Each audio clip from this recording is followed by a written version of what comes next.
Vous êtes sur France 24 et vous avez raison. Bienvenue dans votre journal de l'Afrique. La plus belle CAN de l'histoire, c'est l'enjeu pour les Ivoiriens qui organisent la 34e édition de la Coupe d'Afrique des Nations. Nous irons sur place pour suivre les derniers préparatifs et nous retrouverons en direct de Lomé Yoro Mangara, journaliste et chroniqueur, qui nous analysera cette compétition.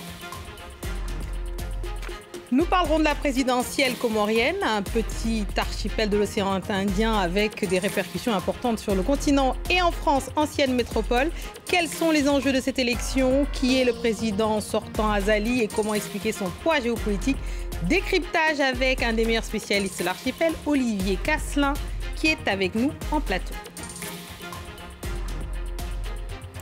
À la une aussi, cette bonne nouvelle dans le domaine de la santé. Le Cap-Vert devient le 3e pays du continent africain à avoir éradiqué le paludisme d'après l'OMS. La maladie qui continue de tuer chaque année des centaines de milliers de personnes et reste la première cause de mortalité des enfants de moins de 5 ans.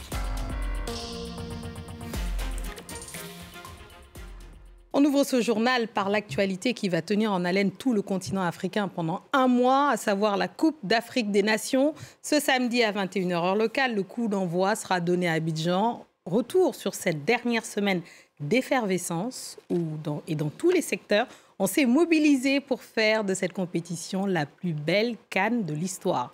Julia Guggenheim et Damien Kofi. C'était mercredi dernier. L'Agora de Port-Bouët, un complexe socio-sportif qui doit servir de village de supporters, est inauguré seulement 3 jours avant le lancement de la compétition. Nous n'avons pas le choix. Le rythme est donné par le chef de l'État. Chaque secteur s'est mis en branle.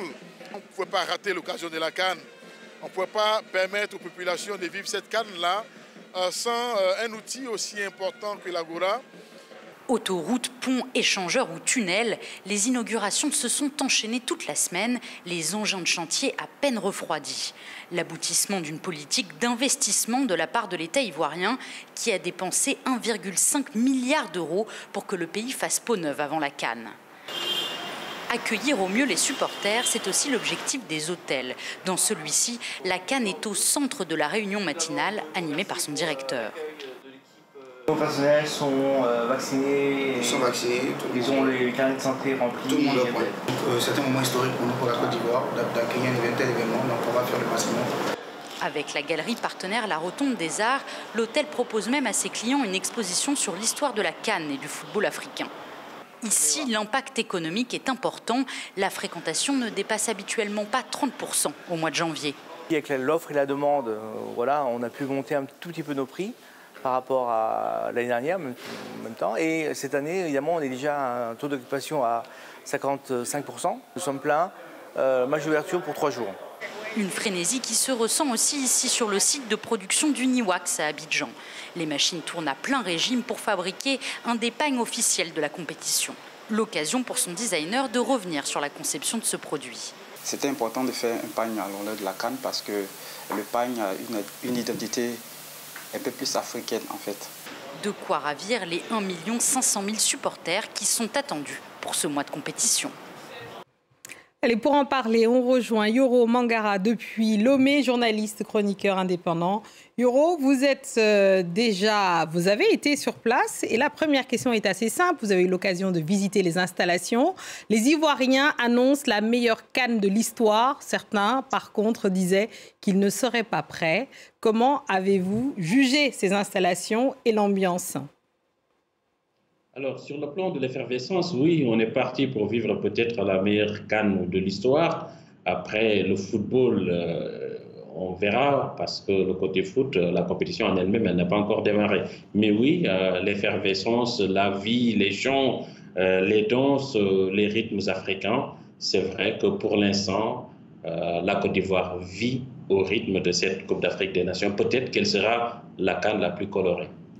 Alors parlons des enjeux sportifs à présent. Les éléphants sont favoris et ils sont à domicile. Je rappelle qu'ils jouent ce samedi à 21h heure locale contre la Guinée-Bissau. Quelles sont leurs chances tout simplement ? Alors la Côte d'Ivoire a de très grandes chances d'aller au bout de cette Coupe d'Afrique des Nations puisqu'ils ont quand même de très bons joueurs ligne par ligne.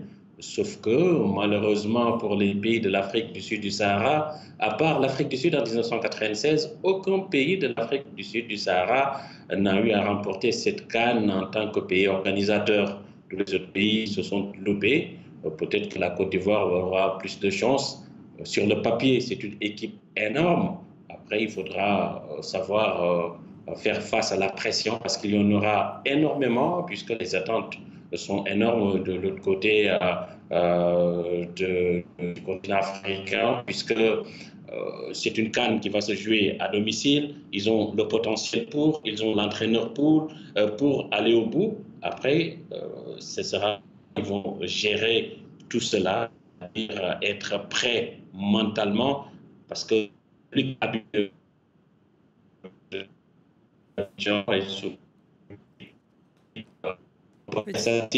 il suffit que ça pousse un petit peu de l'autre côté pour que ça commence à chambrer leur propre équipe. Il ne faudra pas faire cela s'ils veulent que les éléphants aillent au bout. Alors, d'autres favoris auxquels on pense, c'est le Sénégal et le Maroc. Est-ce que les Lions de la Teranga peuvent, j'allais dire, remporter la CAN 2 fois de suite déjà? Est-ce que c'est possible, ça? Alors, le back-to-back, c'est vrai qu'il y en a des pays qui l'ont fait. L'Égypte l'a fait, 3 CAN d'affilée, le Cameroun 2 CAN d'affilée. Oui, mais est-ce qu'on a la même équipe du Sénégal? Je ne pense pas. Je pense que celle qui était là il y a 2 ans est beaucoup plus forte. Elle est arrivée à maturité après avoir fait un quart en 2017, une finale en 2019. Logiquement, elle a remporté celle de 2021. Aujourd'hui, est-ce que les mêmes noms? Oui, mais je ne crois pas. En plus, pour le palais idem, ils sont partis dans des championnats qui, sur le plan déjà de la compétitivité, il faudra voir est-ce qu'ils ont les mêmes aptitudes physiques. Je ne crois pas. Je regarde le championnat saoudien, il n'a rien à voir avec la première ligue. Après, ça reste un tournoi de 7 matchs. Peut-être que sur 7 matchs, ils peuvent se sublimer, aller au bout. Ce ne serait pas une surprise de voir le champion sortant pisser, mais moi, je n'y crois pas. Je ne mettrai pas une pièce sur le Sénégal. Ah bah, on vous entend, Yoro Mangara, on vous entend. Merci beaucoup pour cette analyse. Et on suivra évidemment sur les équipes de France 24, on suivra cette édition de la CAN avec toutes nos équipes, évidemment. Parmi les favoris de la compétition, il y a les Lions de la Teranga du Sénégal. Notre équipe de correspondants à Dakar a suivi des supporters des Gaïndé qui se préparent à rejoindre les joueurs en Côte d'Ivoire. Et on les écoute au micro d'Eli Mandao. Séance de répétition des supporters de l'ASC Lebougui. Ce groupe est réputé parmi les plus fervents de l'équipe nationale du Sénégal. Cher est le chanteur principal du groupe. Aujourd'hui, il passe en revue les chants qu'il va entonner en Côte d'Ivoire. Nous sommes déterminés. Nous sommes à fond derrière l'équipe du Sénégal. Nous avons préparé une panoplie de nouveaux chants à l'honneur de nos joueurs. En compagnie de ses camarades, Cher assiste au dernier match amical des Lions du Sénégal au stade Abdoulaye Wade de Dakar. Ce carleur de 25 ans sera en congé tout au long de la CAN pour se consacrer à sa passion de supporter du Sénégal. On va chauffer les gradins en Côte d'Ivoire. Les joueurs n'ont qu'à assurer sur le terrain. Nous, on s'occupera de l'ambiance dans les gradins. À la veille de la Coupe d'Afrique des Nations, tout est fait prêt. Cher prépare soigneusement sa valise pour l'aéroport. Il fera partie des milliers de supporters sénégalais annoncés en Côte d'Ivoire. Il est confiant de la victoire finale du Sénégal à la CAN. On se prépare avec tous nos atouts et on espère accompagner les Lions pour qu'on puisse ramener encore la Coupe, Inch'Allah. Le Sénégal entre en lice à la CAN ce lundi face à la Gambie. C'est un tout petit pays de moins d'1 million d'habitants, mais qui pèse en géopolitique dans l'océan Indien. Il s'agit des Comores et ce vendredi, c'est le dernier jour de la campagne pour la présidentielle. Le président sortant, Azali Assoumani brigue un nouveau mandat. Et pour aller plus loin, on retrouve sur notre plateau, on a de la chance, Olivier Casselin. Il est journaliste à Jeune Afrique et spécialiste de l'actualité de cet archipel des Comores. Bonsoir. Bonsoir, bienvenue à vous. Ancienne colonie française jusqu'à son indépendance en 1975. Alors merci d'être là, Olivier Casselin, pour nous aider à décrypter cette actualité. Quels sont déjà les enjeux de cette élection où le président sortant brigue un nouveau mandat ? C'est le principal enjeu, vous l'avez dit. Le président Azali Assoumani brigue un 3e mandat d'affilée. Donc il est déjà au pouvoir depuis 2016. Il va rester 5 ans de plus jusqu'en 2029. Ce sera le 3e et le dernier mandat, puisque la constitution tournante des Comores impose que le prochain président soit anjouanais. Il y a donc une présidence tournante entre les 3 îles de l'archipel. Donc c'est, quoi qu'il en soit, le dernier mandat possible du président Azali, qui a l'air bien parti pour le remporter, puisque d'ailleurs, les dernières tendances montrent qu'il pourrait être élu dès ce week-end, dès le premier tour, comme il avait déjà été en 2019. Alors expliquez-nous comment le président Azali a su se rendre indispensable, aussi bien au niveau continental qu'avec la France, alors que l'Hexagone, on le sait, fait face à une grave crise migratoire, notamment avec Mayotte. Je ne sais pas s'il est indispensable au continent. En tout cas, il a été il est encore. Le président... quelques semaines, le président de l'Union africaine. En exercice de l'Union africaine. Avec un bilan plutôt flatteur. Je pense que beaucoup de pays n'attendaient pas que les Comores réussissent, on va dire entre guillemets, aussi bien leur mission. Donc le président Azali se présente toujours d'ailleurs avec la casquette de président de l'Union africaine. Oui. Donc ça aussi c'est un élément à prendre en compte dans ce scrutin, puisque il va être particulièrement observé, on va dire, par ses pairs africains. Il a quand même promulgué la démocratie un petit peu pendant les 12 mois de son mandat, un petit peu à travers le monde. Il était en Russie, il a été en Ukraine. Et donc voilà, je pense que beaucoup de présidents africains vont regarder la manière dont ont se passer ces élections. Il faut le souhaiter avec le plus de transparence possible. Alors l'opposition ne semble pas avoir tranché entre le boycott et la participation justement à cette élection. C'est un peu le problème de ce scrutin, qui aurait été beaucoup plus ouvert si l'opposition avait eu une position claire et franche. On a cru l'année dernière qu'un front commun allait pouvoir voir le jour. Et puis, en effet, les tenants du boycott et les tenants des participants, il y a eu une scission et donc le Front commun a explosé à la fin de l'année dernière, ce qui fait que le président fait face aujourd'hui à 5 candidats. Et que donc 5 candidats, ça veut dire que 5 possibilités de vote contre Azali, mais au final, Azali va certainement finir très largement devant. Alors parlons de la diaspora comorienne, qui est par exemple la française, qui représente, d'après mes informations, le quart. Oui, c'est ça. C'est le quart de la diaspora mondiale, finalement, des Comoriens vivent en France.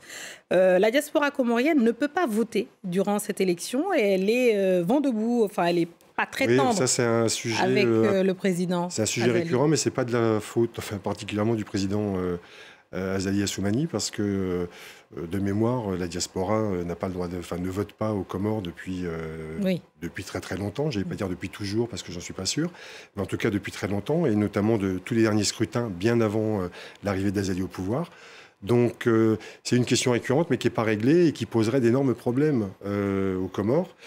Faire voter la moitié de la population, pratiquement la moitié de la population installée à l'extérieur, notamment en France, et la faire participer à un scrutin qui est quand même situé dans un petit pays pas très facile d'accès.